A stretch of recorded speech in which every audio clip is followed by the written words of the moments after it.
I've known Mike for many years, ever since Seneca and Mozilla started working together on open source projects, mostly Mozilla related. And since then, you've worked with us, you worked with Mozilla, you worked on your own things, you're back with Mozilla now, I think. Yep.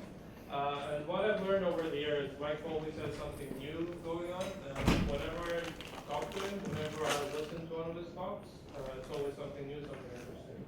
So whatever it is he's talking about today, it's going to be good stuff. Thank you, man. Thank you very much. This is going to be a bit rough, so I apologize. I was invited to make this just to fill in a spot for another person. This is a talk that I've had rattling around in my head for a while, but I hope that you'll bear with me. And I hope that it'll be entertaining. The original talk was called Powers of Two, but that title has sort of gotten outdated as I've worked on it and worked through it. But I start most of my talks with a reference to a paper that was written back in 2000 called I'm Okay, the Bull is Dead. And it's worth looking up. It's worth by a guy named Gopal Kapoor. But the gist of it is that if you have anything to say to somebody in any context, certainly professionally, you always lead with the punchline. Don't disseminate or don't dissemble, don't sugarcoat what you've got to say. Lead out with the most important things you have to say. And so these are the big points that I want to make about open source technologies and their long-term survival.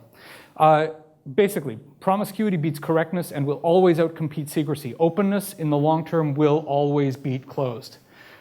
Narrative, the ability to tell each other stories and the ability to make our stories compelling to each other is a key part of making open source long term and making your organization, whatever it happens to be, last. The institutions that support our belief systems are tools. They are not an end in and of themselves. So no matter how big or how important that institution seems at any moment, whether it's Mozilla, whether it's Red Hat, whether it's a government, whether it is a long-standing cultural institution, whether it's a bank or the Vatican or anything, those are means to an end, and they're not an end into themselves. And finally, just get used to the idea that things are going to change. The idea that something, whether it's a piece of software or an idea or an institution or a country, is permanent and in the long term is a lie. And the victory conditions here, I got these things in the long order, because what I really want to talk about here is a 1,000-year roadmap. And I want to talk about how you can make an institution and build an institution to last not for a year or for 5 years or for 10 years, but how you can build an institution and how you can design an institution such that it is going to last, that your idea is going to last for a millennia. My victory conditions here are, what does winning look like? What does winning at the long term look like to you? Do we have a set of hands? What is a long-term victory? Like, what is the long term to you? I've given away my answer. Yep. That civilization in some form is still going. Right. Civilization's still around, right? We can still make valuable decisions. We have things like running water. That'd be good. My own philosophy here is that a victory condition, if you're building a really, really valuable institution, it's going to look an awful lot like what Paul Ford called small pieces loosely joined. It's going to look like not one big monolithic thing, but a whole bunch of small parts that can periodically be brought together to add up to something great, and then maybe taken down and moved on to something else. But that's all really kind of a Trojan horse, because everything I'm going to say today is really secretly, quietly going to be about advancing Mozilla's values. And Mozilla's values as an organization, and our goals of having a free, open, and participatory internet, and a free, open, and participatory, in the long term, society and world. And that's an interesting problem to talk about over the long-term scale, because right now we're in an industry where, depending on how you count, there's between 4 and 6 companies, more or less, that could spend $2 to $3 billion on the drop of a hat just to make us go away. Like if Larry Ellison wakes up on the wrong side of the bed one morning and decides he's annoyed enough, he can spend $3 or $4 billion just on the strength of his annoyance alone, right? And he might too, because he's that kind of guy.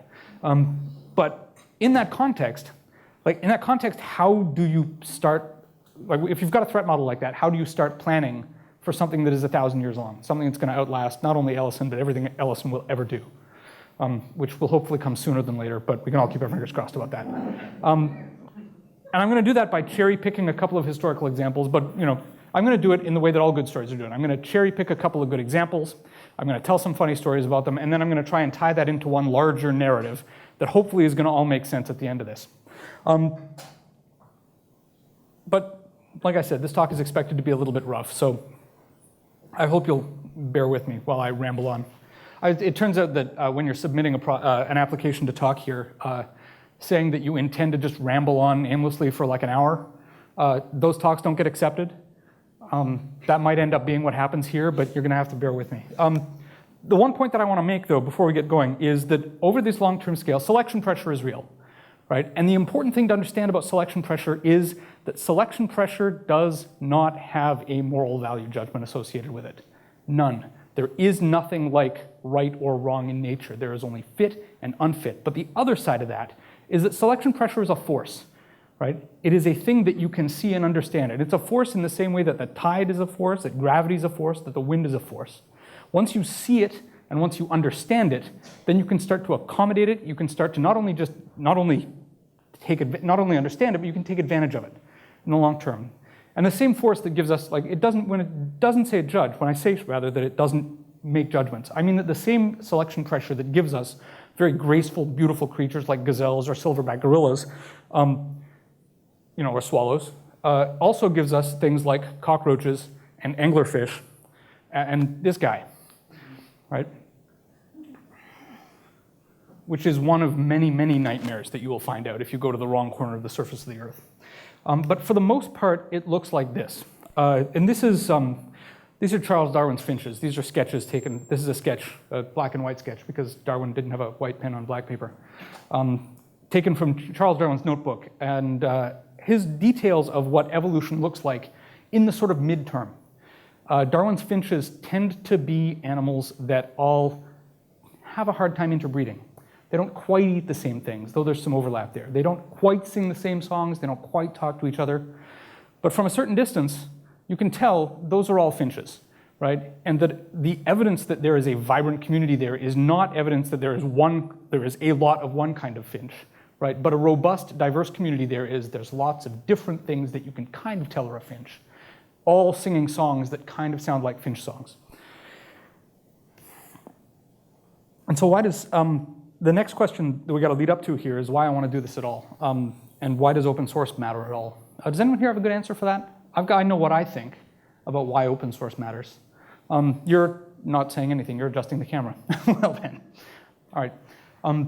Why does open source software matter at all? Why should we have this? It's a thing. Really? One. Yes? It matches the values that I was raised with. It matches the values that you were raised with. That's a pretty good answer. And we're going to come back to something that looks an awful like that fairly soon. The reason it matters to me, personally, and increasingly, I hope it's going to matter to all of you, is that we codify, as Chris Tyler mentioned earlier today, we codify a lot of the decisions that we make about the world and about how things should interact with each other and how machines should talk to each other and make decisions. We codify that in software.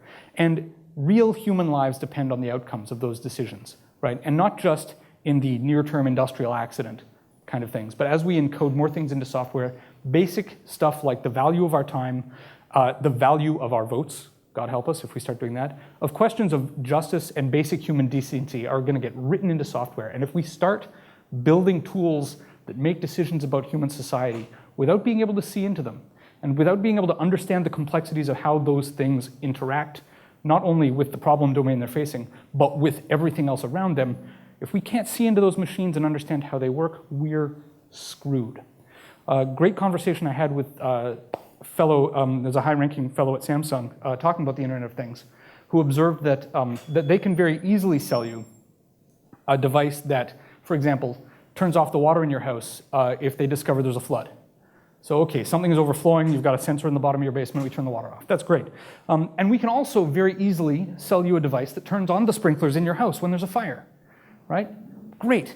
Except if we sell you both of those devices, then there's this horrible edge case where there's a fire in your house, and then the sprinklers turn on, and then the sprinklers turn off again, and then your house burns down, right? That is only two things supplied by the same vendor, right? Chris alluded to this earlier when he said that there is going to be many hundreds of vendors having many hundreds of islanded decisions. and getting the idea that we have to be able to look into decisions like that don't just affect our houses, but affect our society, right, and affect our lives as a whole matters a lot. But I have an even better question than that. What is software at all? Does anyone, like if I were to ask you what is software, and by now all of you are kind of like, it's a trap, I don't want to stick my hand up. Because he's thought about it. Yes? Crystallized intelligence. Right. Is it an idea or is it a machine? Right? It's both, right? And there's not a lot of things in the world that are like that, right? In terms of engineering, and I would think one of the reasons that we've struggled with software engineering for so long is that there's no comparison, there's nothing comparable to that in terms of raw materials, right? That is both a notion, like a plan, and the machine that executes that plan. That happens at the same time, but we do have a few things in the world that are like that. And that's these, right? There's a couple of others, right? But not very many, and they're big picture things. And the line between these things that are both ideas and machines, and processes that change the way we interact and change things at scale, is a lot blurrier than you might think.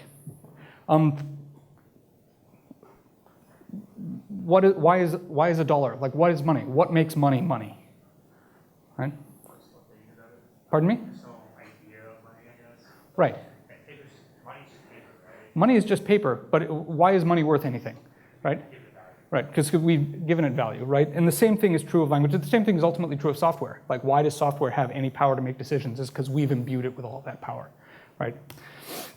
And so I'm going to argue here that there are a couple of things that we can learn when we're building organizations, and there are a couple of things that we can do deliberately to shape the ways we build ideological organizations, specifically the ones that ship software, specifically the ones that ship open source software, and that we can learn a lot about the durability and survivability of those organizations by taking some lessons from historical lessons from things that have survived for a long time, long by human standards, right? Which is kind of adorable if you're a tree, but you get the gist of it.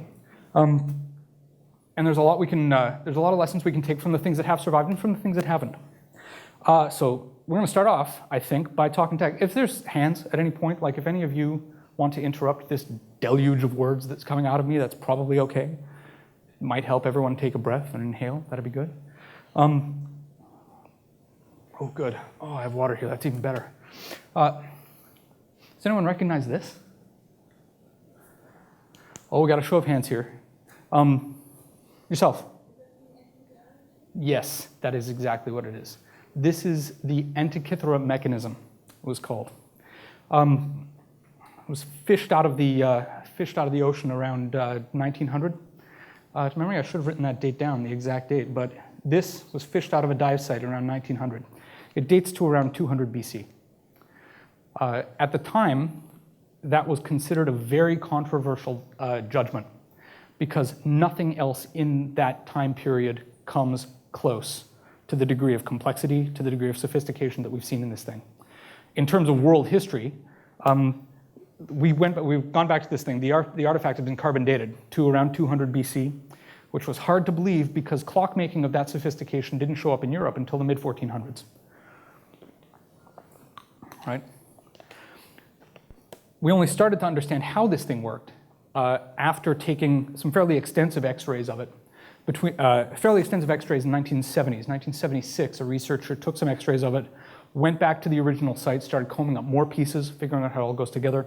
This device was a device in a, pardon me, I've forgotten the word.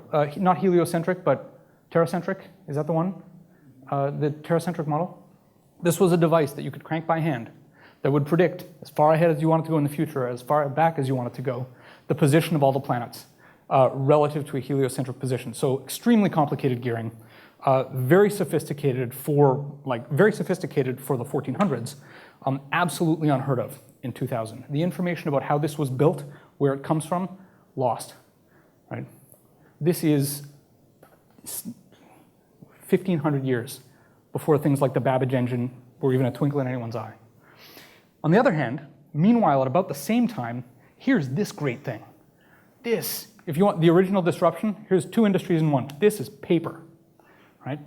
The first paper started coming out of China in around 200 BC, and it was amazing because paper solved two different kinds of problems for two different categories of people. The first thing that it does is that information had been stored previously to that on either bone or bamboo. And it turns out that moving any kind of quantity of bone or bamboo slats around, no matter how valuable the information is really hard. And people who value moving information around, it turns out, are two kinds of people. There's farmers and there's the military, right? And this also solved the problem of making things really, really cheap, because silk was expensive. Silk was the alternative there, and that was much more expensive. And it was so the secret to making paper, rather than being held close, rather than being lost, the secret to making this was immediately disseminated to everyone, right? Paper became a very, very common thing very, very quickly because it was too valuable to be kept secret, right? This is the original piece of killer technology right here. Let's see, what else? And the interesting thing about this is there's two parts of it. The first thing that is that it meets a couple of really important needs. And not like market needs or near-term needs or seasonal requirements, but it meets an ongoing human requirement to communicate. And the second one is that with the Chinese military at the time is that it meets an institutional need as well, right? It meets an ongoing need from a large organization to support the dissemination of that information. And we're going to keep coming back to little themes like this over and over again. We are meeting meeting paired sets of needs from radically different groups goes a long way to making sure that your idea or your ideology has a great deal of temporal durability. And it's not just physical things, right? Ideas have that same quality. Do these ideas represent a change for the better in the way people or organizations work? And that brings us to this guy. Does anyone know this one?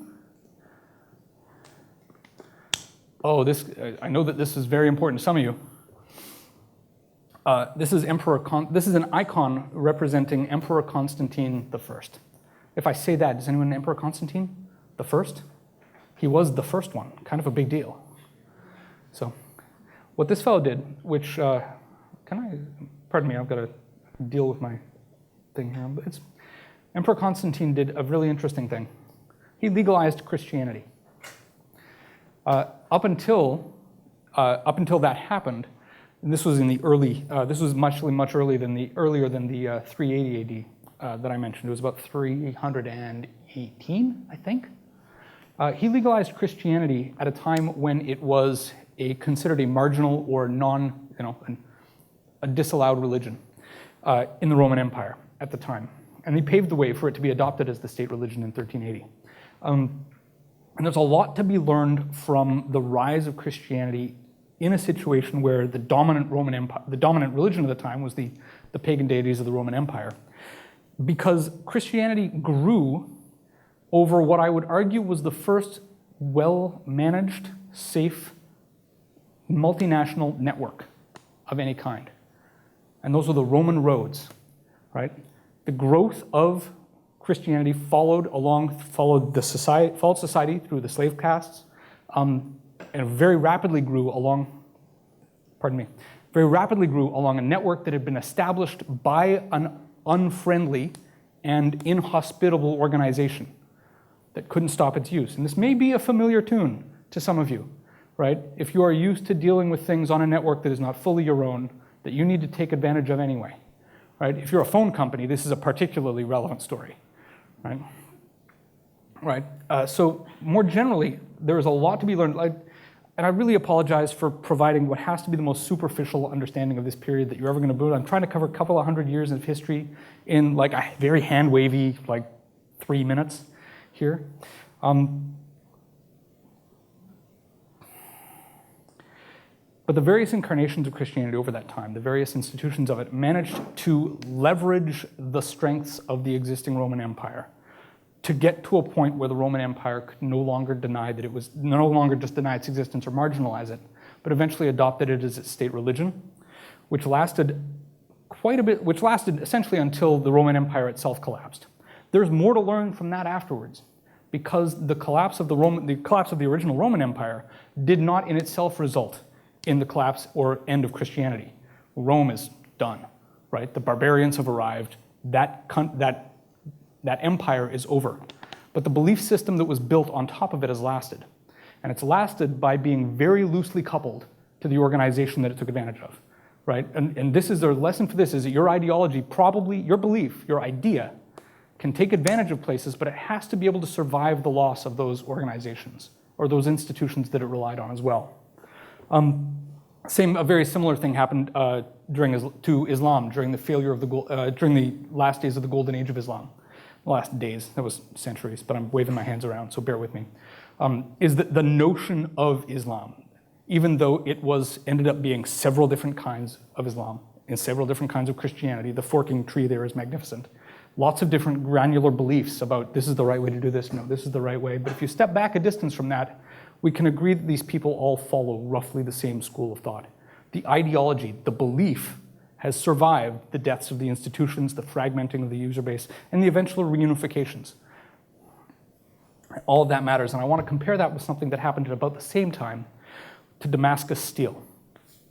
Damascus Steel was also something that was a product of the same roads and the same ability to suddenly travel from place to place. It was a product of Wootz steel imported from India to the smiths of Damascus, who had a particular fabrication method that enabled them to make a metal that was centuries ahead of its time, right? Swords and cannons that were praised for their flexibility, their durability, their ability to be strong and remain resilient under enormously difficult circumstances. It's only in the last 100, 150 years or so that we've been able to make metals that are this good, right?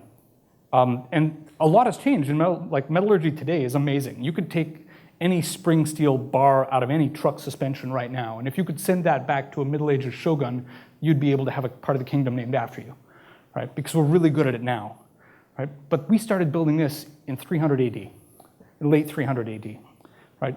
And eventually, despite the fact that it was going on until the mid 1700s, somehow the secret to this was lost, right? The secret for making Damascus steel is gone. We don't know how it's done. There's a lot of people who've got theories about how it was made. There's been a lot of research and experimentation into how it was made. We only recently managed to learn about the carbon nanotubes. Carbon nanotubes, y'all know what a carbon nanotube is? It's a tube made of carbon and it's small, because that's what it says on the tin. But now that we've got electron microscopy that is capable of looking at metal at that granular level of detail, we find that in fact the Damascus steel is somehow full of carbon nanotubes, and there was a process that enabled them to make those in 350 AD, and we just somehow forgot about it. The lesson here is about islanded knowledge. The lesson here is about isolated concerns, and concerns that are so isolated that nobody who's at one end of that supply chain knows how the other end of it works, right? Nobody who's got a bar of Wootz steel and is turning it into a sword knows how to get a bar of Wootz steel from anywhere, right? Anything that is built, and historically this happens over and over again. If you ever read Umberto Eco, he's got magnificent anecdotes about this. Anything that is built where a secret is built on top of another secret, that information is gone. Like, it is incredibly delicate. However miraculous the result, it is incredibly delicate to history to try and build something that is not really fully documented or understood on top of something else that's also a secret. Because the more you build secrets in a stack, the more brittle that stack becomes. And over again, we lose things. We lose knowledge, we lose information because that chain of events, because having a secret is considered to be powerful, and in the narrowest terms kind of is. But in the long term, eventually those chains break down. And that brings us to here. This is 780. How are we doing for time? I'm only, oh my God, I'm halfway through already. Jesus. And this is a good time. Does anyone know what this stuff is? Pardon, yeah, you're both in line. I'm sorry, so both. Yes, this aisle of people can answer the question. What's that? You agree? Yes, this is Greek fire. Greek fire was terrifying in its day. It's a weapon of war that was employed by the Byzantine Navy, a hugely important state secret. And the thing that's really underappreciated about it, the thing that was magic about this stuff was that it would not turn off. You pour fire on it, it turns hotter, the story was. So an excellent thing for a ship. If you wanted to set fire to another incoming warship, and this was the atomic bomb of its time. Right, a decisive weapon of war in a naval engagement that no one else could replicate. And the interesting thing about it is that it is not just the chemistry of it. The chemistry is lost, right? The chemistry of how to make this stuff is long gone. But the other part of it that was also critically important was that it was also a system. Like it was a nozzle and a mechanism for pumping stuff through that nozzle and a whole bunch of other stuff that comprised the intact Greek fire, or as the Byzantines called it, manufactured fire system, right? It was a unified stack of secrets, and if any one of those secrets was lost, eventually the entire stack was no longer operational. You may find this familiar to some modern contexts. Implausibly, there's a couple of stories around the history of this that may or may not be mythological, around one family keeping the secret for a long time, which seems kind of unlikely because one family keeping stuff for a long time is kind of a dodgy thing. We're going to see that again in a minute. But the lesson remains the same, is that secrets on their own are hard. Secret systems are astoundingly brittle, and history is not kind to anyone who wants to keep them intact. Contrast this, right? Has anyone ever been here? I wanted to be here. I've wanted to go to this place the last time I was in Japan, but I never got a chance to go. This, pardon me? I heard one saying something? No? I'm just hearing things now that I'm rambling on like a crazy person? This is great. This is, and I'm going to ask whoever can hear this to forgive me for the mispronunciation, is the Nishiyama Onsen Keiunkan. It is the oldest running continuous business in the world. It's been running for 52 generations by the same family, in the same place in Japan, right? You can see that it may not look the way it looked when it was originally built, because at the very least there's things like electric lights, which are, I mean, fantastic. It's important not to be dogmatic about fire lights. But if it sounds kind of unlikely to you, like 52 generations of people, how likely does that sound to, anybody? Does anyone, you wouldn't bet money on that, right? Like, we're gonna make this last 52 generations, right? And that sounds unlikely, to you. That's because it really, really is. Because in this context, particularly in the Japanese context, you have to understand that there is a Japanese tradition of adult adoption, which is great. Because what it means, one interesting part of that is that 97% or thereabouts of adoptions in Japan are of 25 to 30-year-old men into your family. You adopt them because there's a tradition of, there's a male lineage thing, and perhaps the male heir you have just is not up for the job, and you don't think that he's quite ready for game time yet. There are other problems with it, there's a great long-standing tradition where you keep the family name, you keep the family lineage on paper, but you're not actually that dogmatic about the bloodline part of the family, which is a very odd thing from our Western perspective, but in Japan, this is how you get to the 52 generational businesses. The oldest company in Japan that is not in the same place is a construction company that follows the same practice that date back to 572 AD. And it's amazing that the same business name has lasted that long.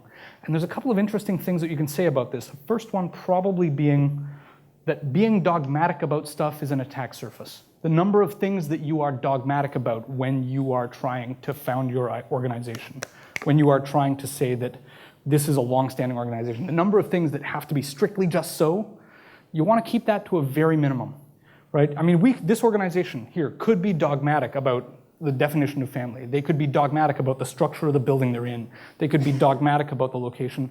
And what they've chosen to be dogmatic about is the existence of the company and the place. And that's it, right? And by minimizing the number of things that we have to get strictly right, you get an awful lot of flexibility that allows for continuity of care that would not otherwise exist. Where we're at here. I asked this earlier. What makes money is a really, really valuable, because it turns out money has all of these kind of unusual properties to it. First of all, like now that we're past the gold standard, like why is gold valuable? Because it's shiny and enough people like that. Why is paper money? Why is paper money valuable? Pardon me? Oh, it might be. It's not now, right? Right? But it's interesting. Paper money is, but you're right though that paper money is an abstraction layer, right? That has meant different things. Yes.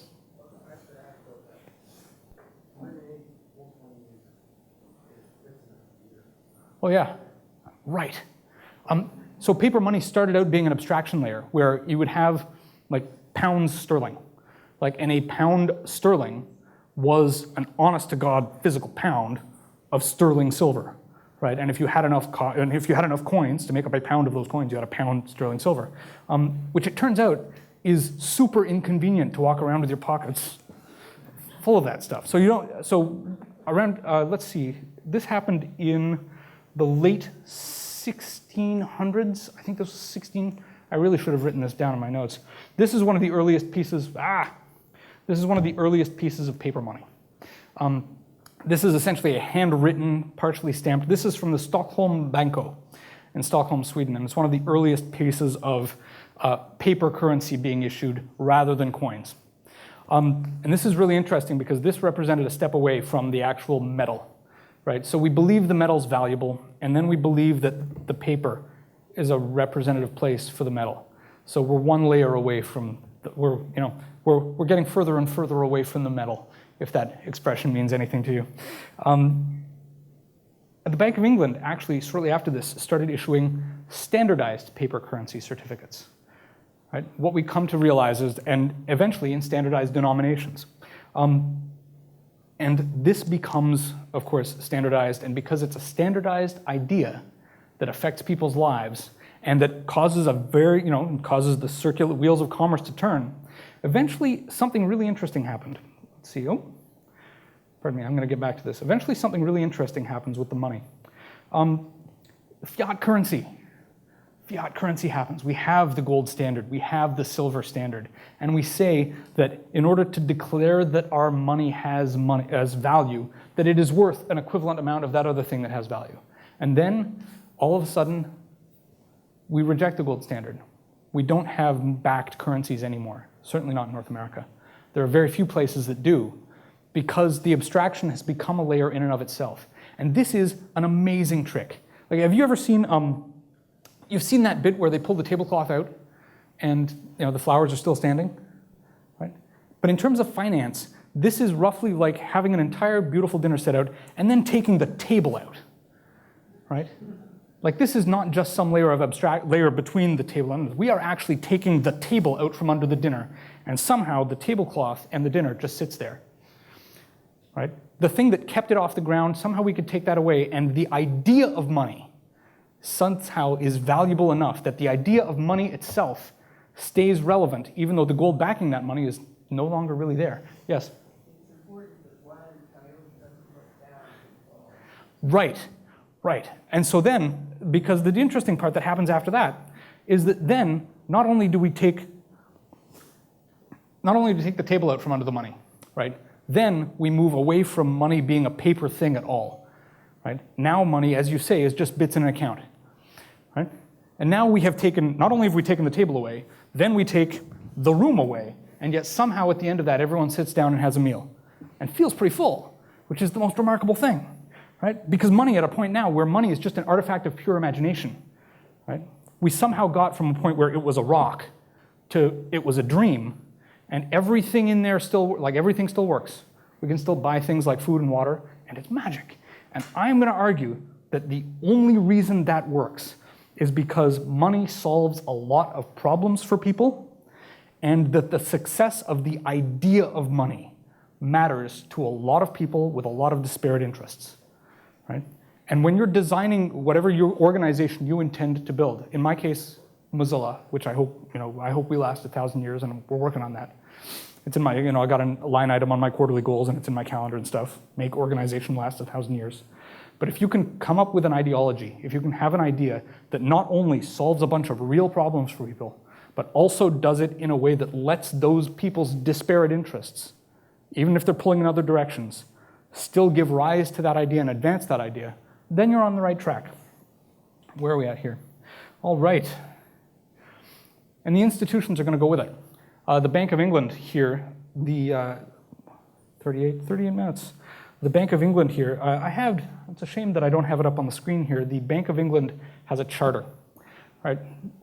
Every bank does. Well, I believe that this is true, but every bank has a document charter because the government of the day, whatever government it was, authorized them in some sense to have a document saying these are your goals as an organization, this is the power the government is vesting in you, and you will dispose yourself accordingly. In this case, the government says, now know ye that we, in 1694, the government said, now know ye that we being desirous to promote the public good and benefit of our people, in which these presents are chiefly designed and intended, as well as the profit and advantage of subscribed and contributed according to the Act of Parliament and our commission thereof and heirs and successors, and it goes on like this for 2 pages, and it's all capital letters, and it's amazing, but it also circumscribes very clearly what the role of that organization is in advancing this goal, the goal of the public good, the public benefit, and supporting the currency and sovereignty of England.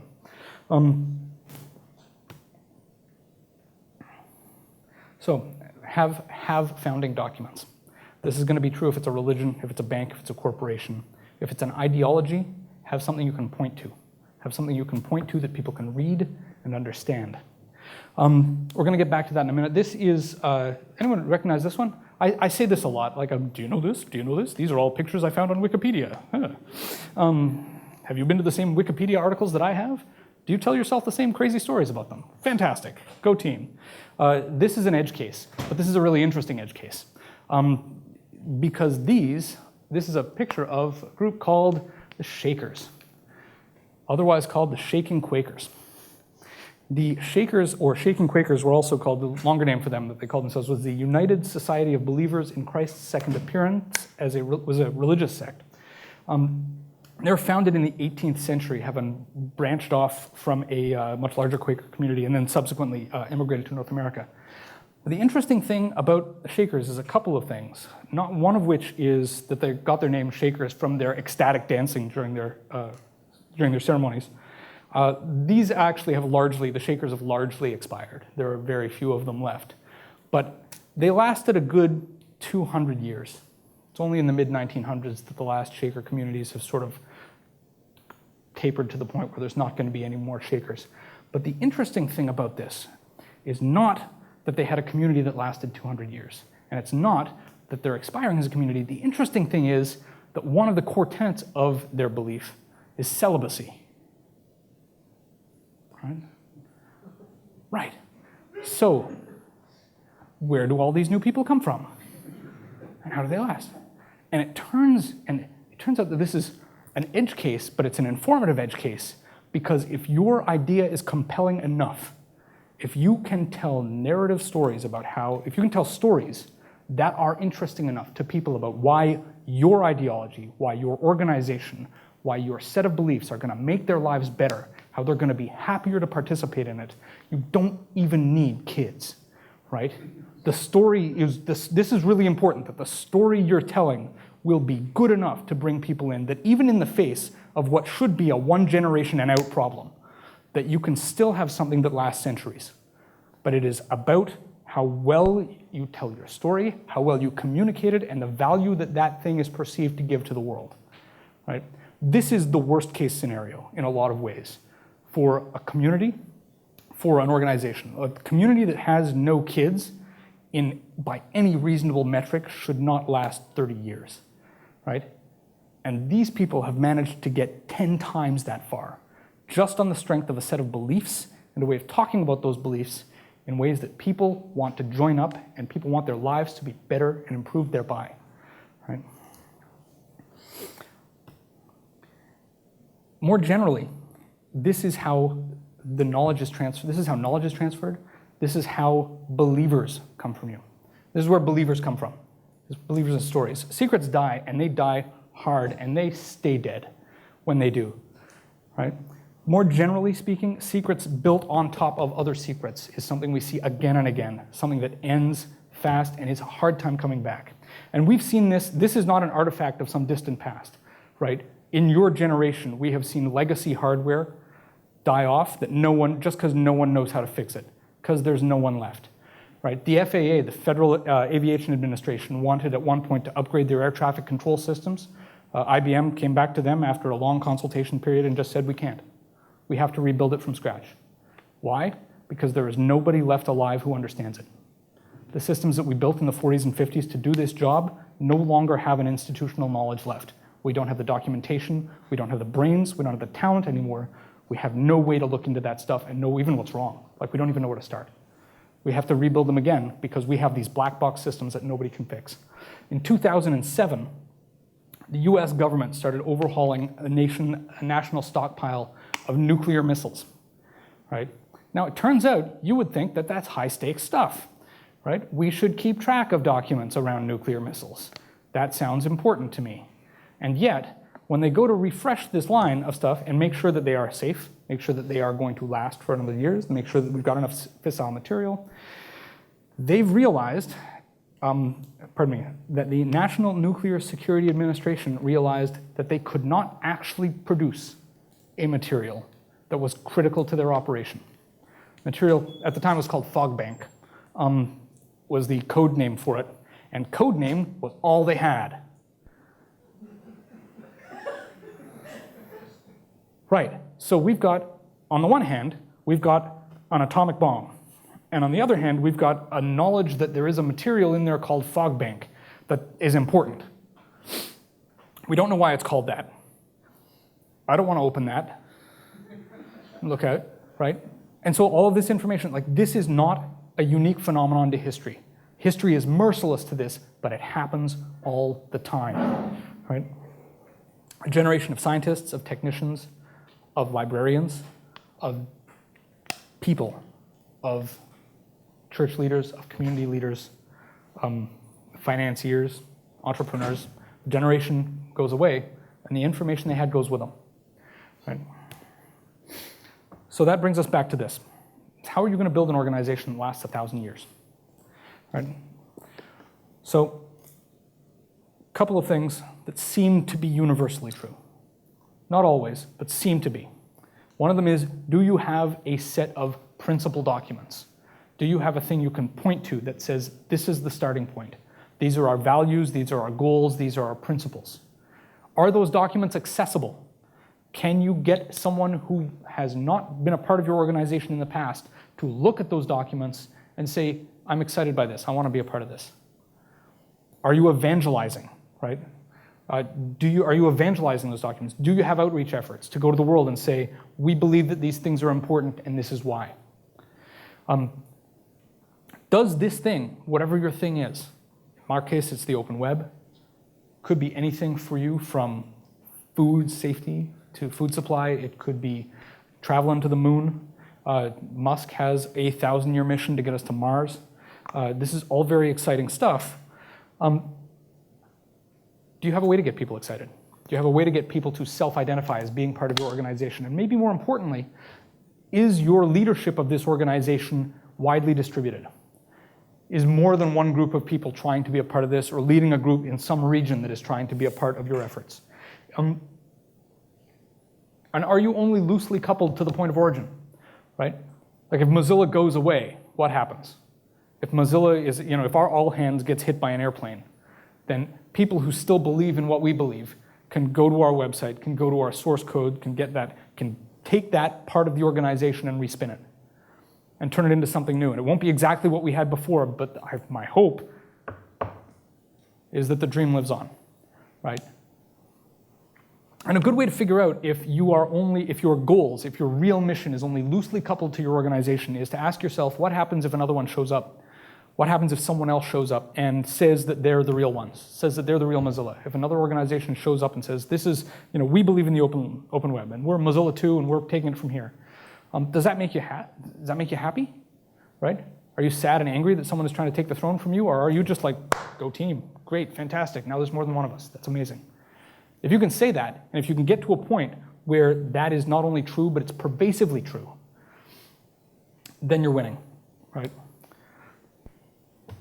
So why does open source matter? This is what I come back to when I'm having conversations like this, is open source matters because if we build the society we have on top of these secrets, then eventually it's going away. That's all there is to it. Secrets die off, and if we build the things that we care about on top of them, if we build our infrastructure, if we build our society, if we build all of these things on top of things that we can't understand or look into, and eventually those things go away, then things like democracy and justice and human decency are going to be really, really hard to rebuild. Right? So that's it. Your victory condition here. And I hope you aspire to the kind of megalomania that I'm describing in this. But your victory condition here is a world where a whole lot of people grow up thinking that this is just the way it is. Right?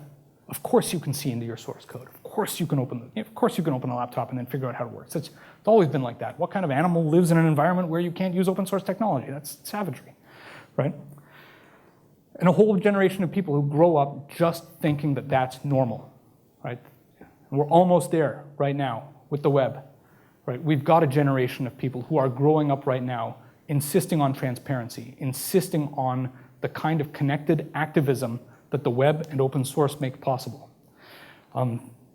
Black Lives Matter is one great example among many of people who are leveraging network technologies to change the world. There are thousands of others, right? And if we enable that world, if we can keep that trend going, then this world of small, loosely joined pieces that can collaborate to make great things, I think it's going to last. And I hope that you can put my brain in a jar and we all get there to see it. Thank you very much for your time. It's been. I always have this feeling at the end of talks like this where I have to say, okay, now, did that make any sense? Did that make a lick of sense to anyone? I hope that it did. This kind of thing, being able to plan for the really long term here, is I think that's something we should at least aspire to. I know it can't be a part of your weekly planning or your quarterly goals, and it can't be on your calendar for next week, but keep your eye on that ball. Like whatever organization that you end up working for or founding or starting or being a part of, keep an eye on the idea that maybe it should last and maybe it should matter long after any one person who's there has gone. Thanks very much for your time. It's been a privilege.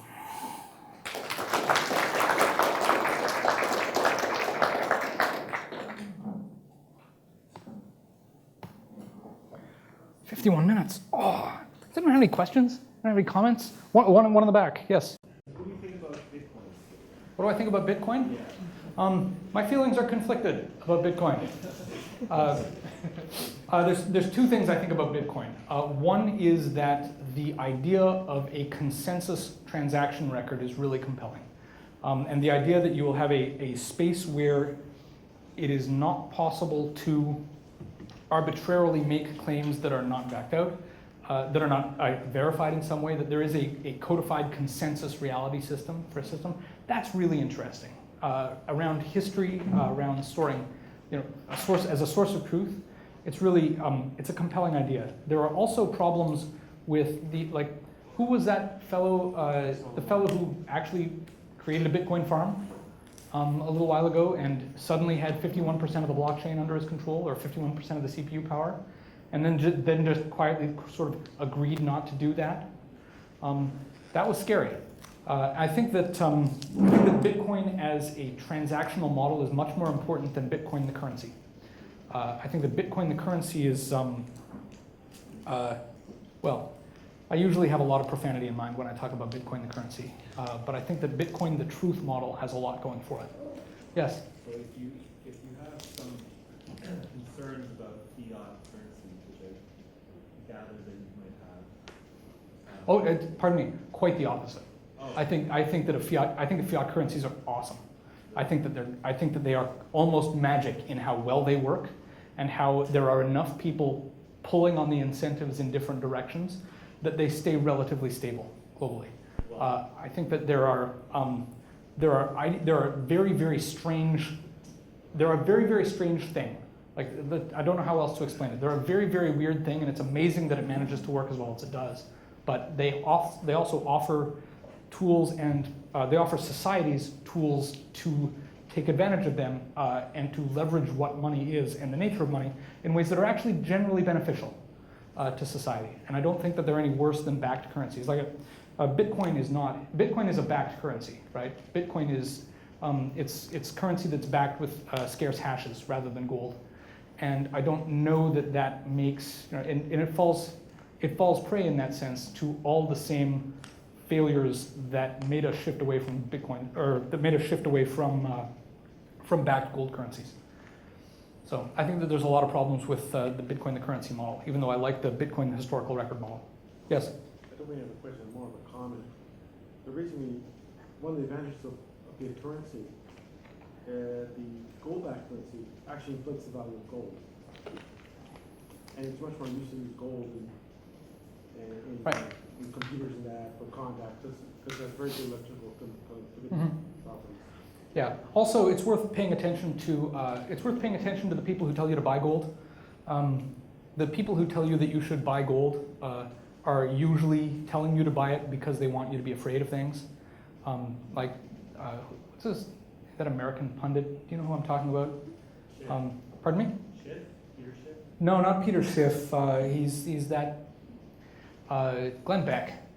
Glenn Beck, and one of the people who tells you you only buy gold when you're terrified, and you only buy gold because you expect that the people you're going to sell it to later are going to be more scared than you, and because that's the only way it's going to increase in value, right? Otherwise, it just sits there on the ground. It's a rock. But that cycle, I think, is problematic for a lot of ways, not the least of which is that I think it would be good if a lot of people were less afraid. And gold as a backed standard incentivizes fear. Yes? I quite like your talk. I think the idea of success conditions is interesting. I worry that actual pervasive success is a little bit of a kind of failure. And I think of an example of that is democracy got sort of good in Canada and the US, and a generation didn't realize what the dangers were to it, and we've accepted a bunch of things that we shouldn't accept because we didn't realize the dangers. Like people who work against democracy don't realize how they are actually violating the conventions that have kept it working. I think that one of the failure modes of democracy is people can ask for stuff that they maybe didn't want and then get it good and hard in a way that they didn't expect. And that is, I think, not a failure of democracy as a whole. I think it might be a failure of first past the post democracy. And the notion that if a democracy is not, it doesn't make an effort to be more broadly representative and more merciful to people who are on the minority side, that if a society gets to a point where the majority thinks that taking from the minority is okay, I don't know how many actual government systems are going to, in the long term, stop that from happening. I think that in a more representative thing, there's a chance to slow that electoral cycle, but you do need a set of institutions that remain committed to that electoral cycle, rather than trying to find an alternative system of government. So what I was thinking of is the various kinds of egregious process acts that have been done by people in power, and they haven't been called to account for them because people don't see how they're actually threatening the system.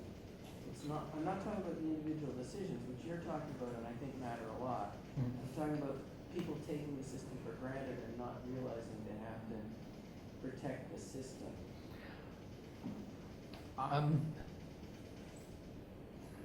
So I don't think there's an answer to that I'm going to get through in the next 2 minutes and 25 seconds.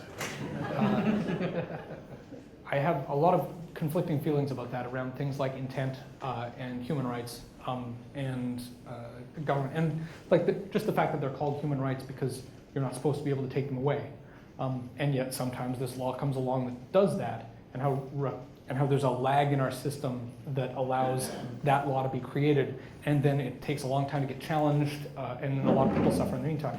I would like to have a longer conversation about that, but not in the next minute and 50 seconds. I'm sorry. Does anyone else have any questions or comments while I'm here? Listen, I'm grateful again for all of your time, and thanks for letting me ramble at you like this. Thank you very much.